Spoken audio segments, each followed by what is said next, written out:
UP के कासगंज में दो वकीलों के बीच मारपीट हो गई। मारपीट का वीडियो सामने आया जिसमें दो महिलाएं आपस में झगड़ती नजर आ रही हैं। इस वीडियो को लोगों ने सोशल मीडिया पर खूब वायरल किया। पुलिस से इस मामले में कड़ी कार्रवाई करने की मांग की है। वहीं पुलिस की ओर से इस घटना के खिलाफ एक्शन लेने का दावा किया गया है।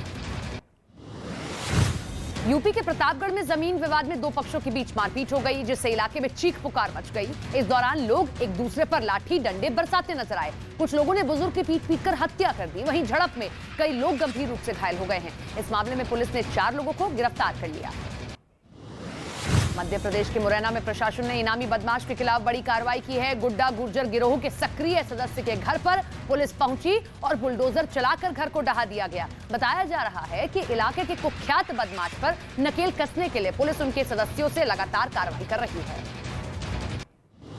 भारत पाकिस्तान सीमा पर बीएसएफ ने पाकिस्तान की साजिश एक बार फिर से नाकाम कर दी है। पंजाब के फिरोजपुर में बीएसएफ ने हथियारों की खेप बरामद की। बीएसएफ के जवानों के जांच के दौरान 3 AK-47 राइफल, 200 कारतूस, 3 पिस्तौल जब्त हुई हैं और इन हथियारों का उपयोग किसी बड़ी घटना को अंजाम देने में किया जा सकता था, लेकिन उससे पहले ही ये बड़ी कार्रवाई की गई।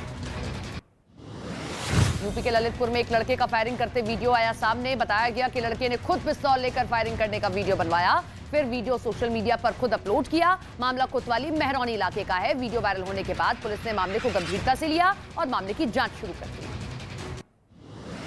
दिल्ली के अलीपुर इलाके में मामूली विवाद में एक कार चालक ने कई लोगों को अपनी गाड़ी में से कुचल दिया, जिसमें 3 लोग घायल हो गए गंभीर रूप से। पूरी घटना वहां लगी सीसीटीवी कैमरे में रिकॉर्ड हो गई है। पुलिस ने आरोपी को गिरफ्तार कर लिया है। बताया जा रहा है कि आरोपी की मोटरसाइकिल सवार से कहासुनी हो रही थी और इसी दौरान वहां मौजूद लोग मोटरसाइकिल सवार के पक्ष में आ गए, जिससे नाराज होकर कार सवार ने लोगों को रौंद दिया।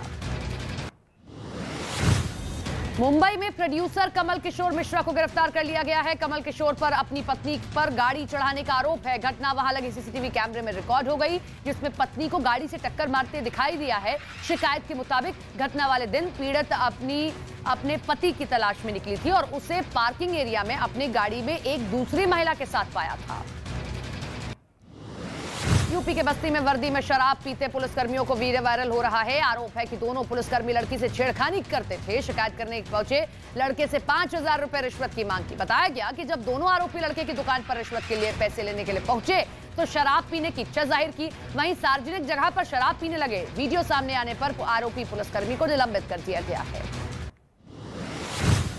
महाराष्ट्र के कोल्हापुर में एक्साइज विभाग टीम पर लोगों ने हमला कर दिया। लोगों की भीड़ अधिकारियों पर पत्थर बरसाने लगी तो वहीं कुछ लोग लाठी बरसाते नजर आए हैं। कुछ लोगों ने चाकू से हमला कर दिया, जिसमें एक महिला अधिकारी घायल हो गई है। बताया जा रहा है कि एक्साइज विभाग टीम इस इलाके में अवैध शराब के अड्डे को ध्वस्त करने के लिए पहुंची थी।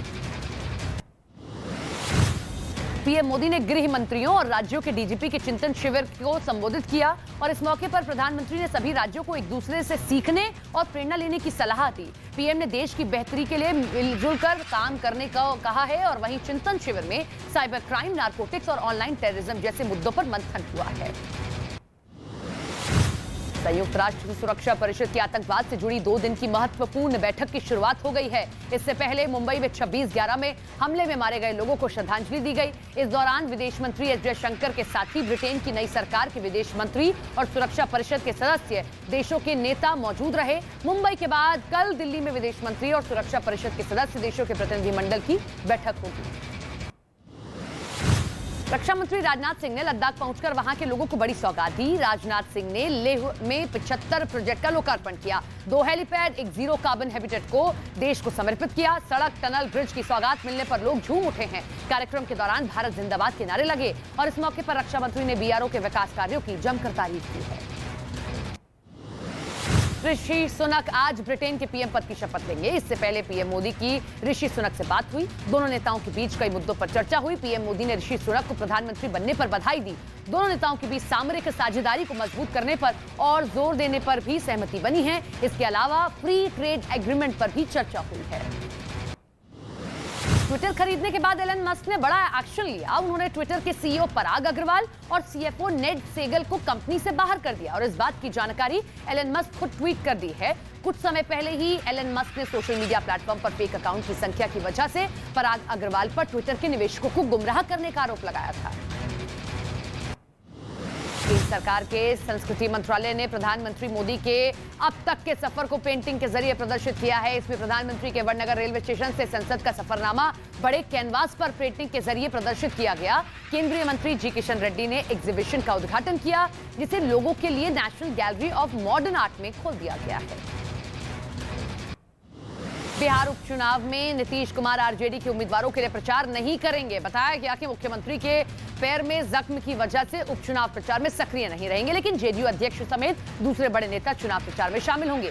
दरअसल मोकामा और गोपालगंज की 2 सीटों पर उपचुनाव हो रहा है। मोकामा में बाहुबली अनंत सिंह की पत्नी चुनाव लड़ रही हैं और इसलिए नीतीश के चुनाव प्रचार में नहीं जाने की खबर सुर्खियों में है। पश्चिम बंगाल के आसनसोल में टीएमसी सांसद शत्रुघ्न सिन्हा के लापता होने के पोस्टर लग गए हैं, जिस पर लिखा है कि छठ महापर्व के मौके पर सांसद शत्रुघ्न सिन्हा अपने संसदीय क्षेत्र से गायब हैं। पोस्टर लगने के बाद से टीएमसी और बीजेपी के कार्यकर्ता आमने सामने आ गए हैं और एक दूसरे पर आरोप लगा रहे हैं। यूपी के सिद्धार्थनगर में एक तेंदुआ रिहायशी इलाके में घुस आया, जिससे लोगों में अफरा तफरी मच गई। वहीं कुछ लोगों ने तेंदुए का वीडियो बनाकर सोशल मीडिया पर वायरल कर दिया। तेंदुए को पकड़ने के लिए लोगों ने इसकी जानकारी वन विभाग को दे दी है, लेकिन वन विभाग के कर्मचारी को पहुंचने में काफी देर हो गई, जिससे तेंदुआ मौके से दूर चला गया, जिसकी अब रेस्क्यू टीम तलाश कर रही है। झारखंड के रामगढ़ में एक गांव में हाथियों ने उत्पात मचाया। यहां देर रात 20 से ज्यादा हाथियों का झुंड जंगल से रिहायशी इलाके में घुस आया है और फसल और कई घरों को नुकसान पहुंचा रहा है। हाथियों के ग्रामीण इलाके में आने की खबर मिलते ही वन विभाग की टीम मौके पर पहुंची। मशाल और टॉर्च जलाकर हाथियों के झुंड को गांव से दूर भगाया। हाथियों के सड़क पर आने के बाद अफरा तफरी मच गई और कुछ देर तक नेशनल हाईवे पर जाम लग गया। ऑस्ट्रेलिया में भीषण बाढ़ से तबाही मची है। दूर दूर तक सिर्फ सैलाब ही नजर आ रहा है। बाढ़ के पानी में लोगों के घर डूब चुके हैं, जिसके लिए सरकार ने मदद का ऐलान किया। ऑस्ट्रेलिया के प्रधानमंत्री एंथनी अल्बनीज ने घरों को मरम्मत करने और नए घर बनाने के लिए बाढ़ पीड़ित लोगों $800 मिलियन की सहायता करने की घोषणा कर दी है।